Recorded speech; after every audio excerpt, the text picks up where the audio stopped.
So karon mga ka-idol, ato ay experience no ang pagpatungog pagana da sa ilang glass bridge mga idol. So pertin induta, grabe ka tsada mga idol. So gikan dire natay step. Tapos ato yung makita ang kanindot sa ilang glass bridge mga idol. So ayan. Wow, grabe ka power ug ang ubos.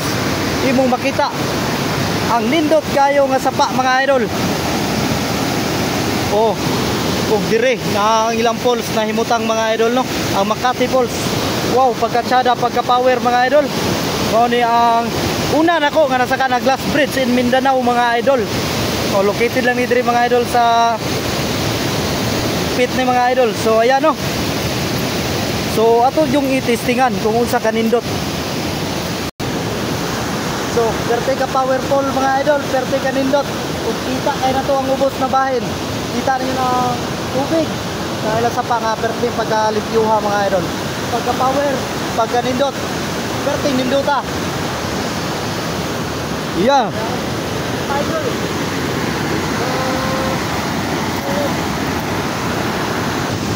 Grabe ka nindot mga idol. Karon lang ako ni na-experience diri nga side. Wow. It's a beautiful place mga idol.